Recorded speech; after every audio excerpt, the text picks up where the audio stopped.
ناظرین، اردو لائیو میں ان حسین وادیوں کے ساتھ آپ کا خیر مقدم ہے۔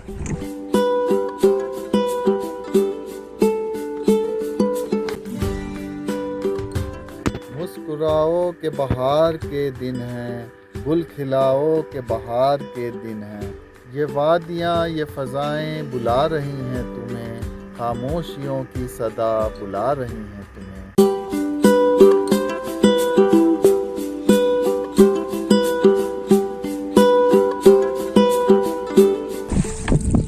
اردو شاعری میں ہمیشہ سے نیچر کا ذکر رہا ہے۔ مشہور شاعر اختر شیرانی صاحب نے مسوری کے راستے میں ہی ایک نظم لکھ ڈالی: آسماں پر چھا رہا ہے ابر باروں کا ہجوم، نو بہاروں کا ہجوم، یہ رنگین آوارہ نظاروں کا ہجوم، کوثروں کا ہجوم، بدلیاں ہیں یا کسی کے بھول بسرے خواب ہیں، بے خود و بے تاب ہیں، یہ ہوا پر تیرتا ہے رودباروں کا ہجوم، آبشاروں کا ہجوم، پھرتی ہیں آوارہ متوالی گھٹائیں اس طرح اور ہوائیں اس طرح، جھومتا پھرتا جیسے میں گساروں کا ہجوم، باد خاروں کا ہجوم، ایک حسن یاسمین رنگین بہاروں کا ہجوم، ماہ پاروں کا ہجوم، یہ سہانے منظر اختر مدتوں یاد آئیں گے، مدتوں تڑ پائیں گے، یہ رات اف یہ مستانہ نظاروں کا ہجوم، یہ بہاروں کا ہجوم۔ شاعری میں منظر کشی کے لیے یہ ضروری ہے کہ شاعر تصویروں کے روپ میں سوچے، فریم در فریم منظر نامے مرتب کرے اور پھر اپنے لفظوں کے جادو سے ان کو رنگین بیانی عطا کرے۔ اردو شاعری میں اس طرح کی تمثیلیں بھری پڑی ہیں، میں چند کا ذکر کروں گا۔ سب سے پہلے علامہ اقبال، جن کی سب سے پہلی نظم ہمالیہ اپریل 1901 میں رسالہ مخزن میں شائع ہوئی تھی۔ اس کی پہاڑوں کا بیان سنیے: اے ہمالیہ، اے فصیلے کشورے ہندوستان، چومتا ہے تیری پیشانی کو جھک کر آسماں، تجھ میں کچھ پیدا نہیں دیری نہ روزی کے نشان، تو جواں ہے کہ گردش شام و سحر کے درمیان۔ اور پھر اسی میں اگلا مصرع دیکھ لیجئے کہ برف نے باندھی ہے دستار فضیلت تیرے سر، خندہ زن ہے جو گلا ہے مہر عالم تاب پر۔ اب علامہ اقبال کی ایک دوسری نظم جس میں ڈوبتے ہوئے سورج کی منظر کشی ہے۔ یہ سوچئے کہ سورج ڈوب رہا ہے اور شاعر کیا فرماتا ہے: ٹوٹ کر خورشید کی کشتی ہوئی غرقاب نیل، ٹوٹ کر خورشید کی کشتی ہوئی غرقاب نیل، ایک ٹکڑا تیرتا پھرتا ہے روئے آب نیل، تشت گردوں میں ٹپکتا ہے شفق کا خون ناب، تشت گردوں میں ٹپکتا ہے شفق کا خون ناب، نشتر قدرت نے کیا کھولی ہے سد آفتاب۔ دیکھیے، جب شاعر جیل کے سلاخوں کے پیچھے ہے تو اس وقت جو تھوڑی محدود نظر اس کی جہاں تک پہنچتی ہے اس سے وہ کیسے منظر کشی کرتا ہے۔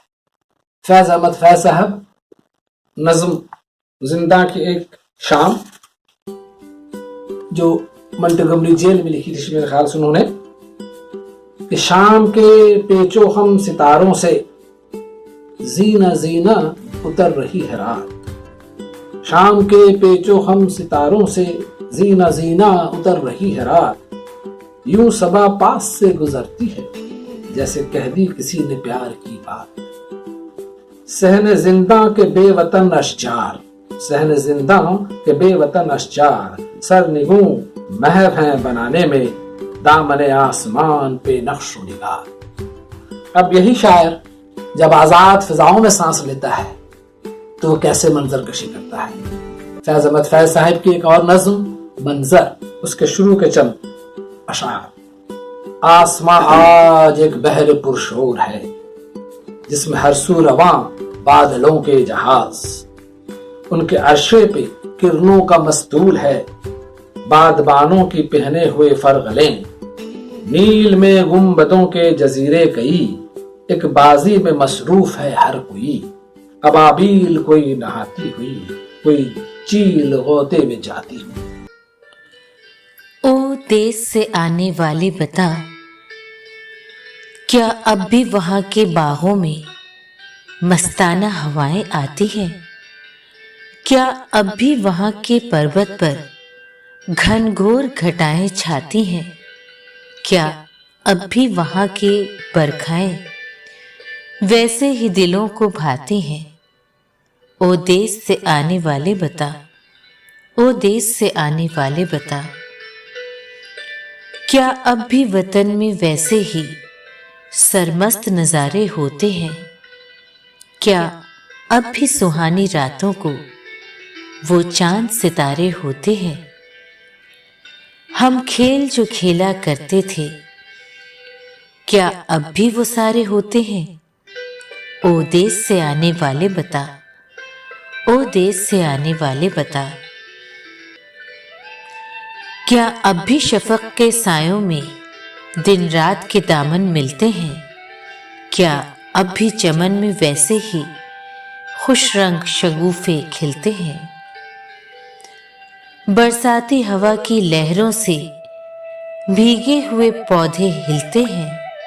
او دیس سے آنے والے بتا، او دیس سے آنے والے بتا، کیا اب بھی افق کے سینے پر شاداب گھٹائیں جھومتی ہیں؟ دریا کے کنارے باغوں میں مستانہ ہوائیں جھومتی ہیں، اور ان کے نشیلے جھونکوں سے خاموش فضائیں جھومتی ہیں۔ او دیس سے آنے والے بتا، او دیس سے آنے والے بتا۔ منیر نیازی صاحب کی ایک خوبصورت غزل پیش خدمت ہے۔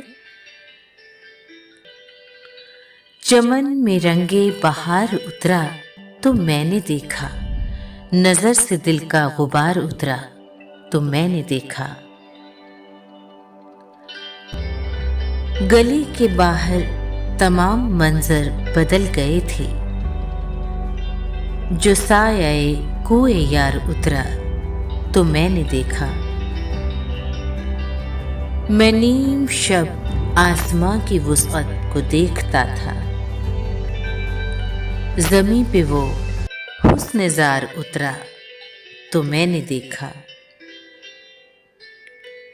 ایک اور دریا کا سامنا تھا منیر مجھ کو، میں ایک دریا کے پار اترا تو میں نے دیکھا، چمن میں رنگے بہار اترا تو میں نے دیکھا، نظر سے دل کا غبار اترا تو میں نے دیکھا۔